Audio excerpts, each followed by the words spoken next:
आदरणीय प्रधानाचार्य महोदय, उपस्थित आदरणीय अध्यक्ष जी, सम्मानित सभी वरिष्ठ साथियों, प्यारे बच्चों, हम सब लोग जब जन्म लेते हैं तो सबसे पहले ऑक्सीजन की आवश्यकता होती है। और ऑक्सीजन जिसे हम प्राणवायु कहते हैं, सबसे पहले क्या लेते हैं? जब बच्चा कुछ 3-4 महीने का होता है तो उसको दूसरे तत्वों की आवश्यकता होती है। वो क्या होता है? पानी। क्या होता है? पानी। तो पहला तत्व ऑक्सीजन, दूसरा पानी, फिर कुछ दिन के बाद उसको तीसरे तत्व की आवश्यकता होती है। वो क्या होता है? जोर से बोलो। भोजन, अन्न। तो ये 3 रत्न हैं। क्या है?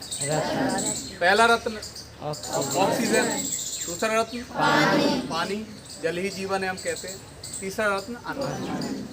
तो इन तीनों रत्नों में निरंतर गिरावट आ रही है।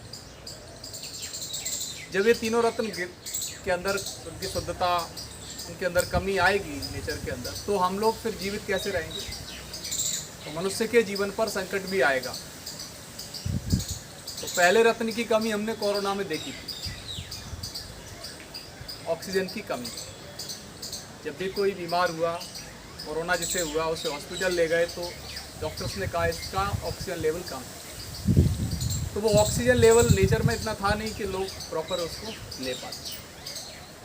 तो उसकी कमी के कई कारण थे। पहला तो प्राकृतिक कारण है, ये तो सब प्रकृति द्वारा दिया जाता है। ऑक्सीजन, पानी, अन्न, ये सब एक साइकिल है, उसके तहत मिलता है। लेकिन मनुष्य ने उसको कम करने में थोड़ी गति की थी। कैसे गति की? बहुत ज़्यादा लग्जरियस कंफर्ट लाइफ को चुन करके, बहुत ज़्यादा कंस्ट्रक्शन करने के बाद डिफॉरेस्टेशन करके, मतलब जंगलों को ख़त्म करना, सीधी भाषा में कहें, और एसी वगैरह का ज़्यादा इस्तेमाल करना, गाड़ियों का ज़्यादा इस्तेमाल करना। तो इन कारणों से ऑक्सीजन में निरंतर गिरावट आई। फिर जब कोरोना काल के बाद सब लोग स्थिर हो गए तो ऑक्सीजन अपने आप से फिर बढ़ा, क्योंकि सारे मनुष्य की सारी गतिविधियां उस समय रुक गई। तो नेचर ने जब अपने आप ऑक्सीजन को बढ़ाया तो लोगों को बड़ी तकलीफ हुई। इतनी तकलीफ हुई कि उसमें कुछ लोग तो इस दुनिया से ही चले गए। यंग एज के लोग भी थे जिन्हें बहुत अभी जीना भी था। तो उस ऑक्सीजन के प्रति हम कितने रिस्पॉन्सिबल हैं, जो हमें सांस जन्म लेते से ही सबसे पहले सांस के रूप में लेना पड़ता है। तो तीनों रत्न हैं क्रमशः जो हम लेते हैं। पहले ऑक्सीजन लेते हैं, फिर पानी लेते हैं, फिर भोजन लेते हैं।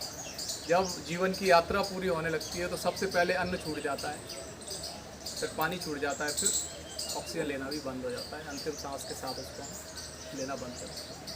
तो कितना महत्वपूर्ण है ये तीनों रत्न, इनके प्रति हम कितने जिम्मेदार हैं, ये आम जनमानस के बीच जन चेतना का एक विषय है, जिससे हम कहीं ना कहीं भटक गए। हम सबको जिम्मेदारी पूर्वक अपने खुद के शुद्ध ऑक्सीजन के लिए, अपने खुद के शुद्ध पानी के लिए, अपने खुद के स्वयं के लिए अन्न की व्यवस्था कैसे हम करें, शुद्ध रूप से वो हम सबको मिल सके। जो हमारे पूर्वजों ने हमें इन्वायरमेंटल जो धरोहर दी थी, जंगलों के रूप में, शुद्ध खेती के रूप में, आज हम उनको सब बर्बाद कर रहे हैं। फर्टिलाइजर्स, केमिकल्स का यूज़ कर रहे हैं, पेस्टिसाइड्स यूज़ कर रहे हैं।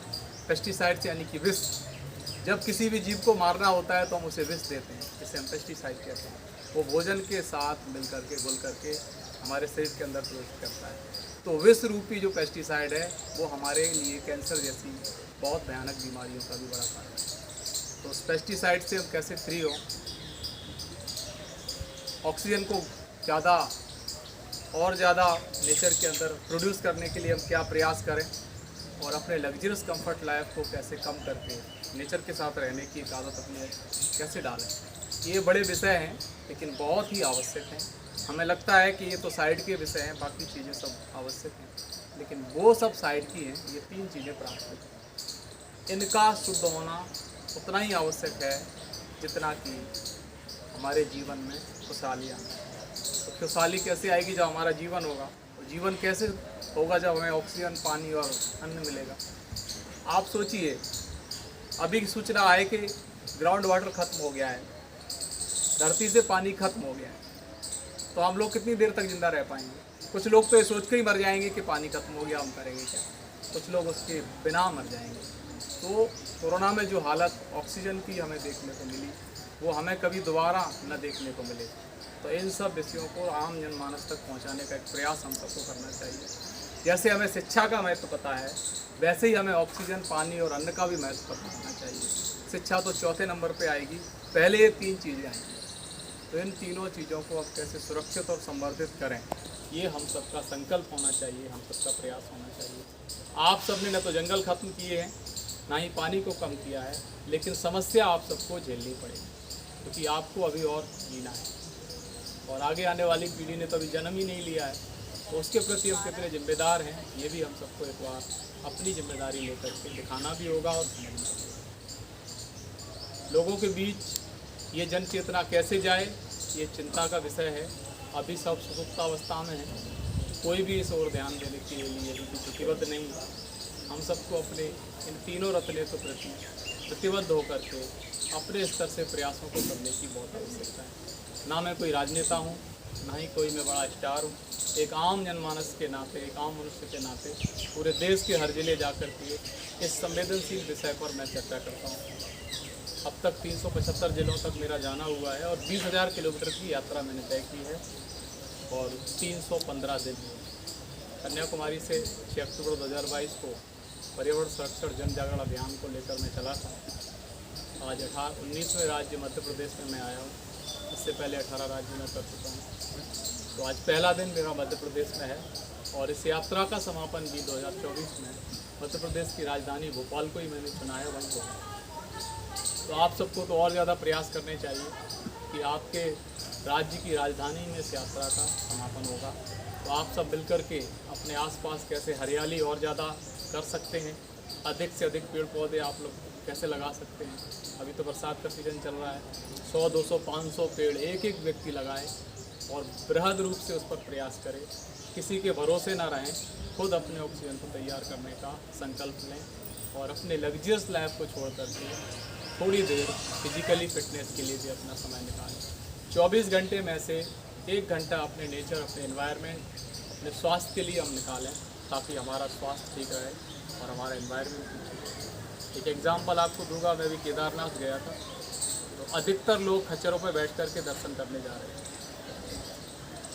जब हम फिजिकली फिट होते तो हमें खच्चर का सहारा नहीं लेना पड़ता। तो हमें ये भी पता चल रहा है कि हमारे देश के लोग कितने स्वस्थ हैं, वो उनकी कार्यशैली से आकलन हो रहा है। अभी हम 2 घंटे यदि धूप में खड़े हो जाएंगे तो चक्कर आके भी गिर जाएंगे।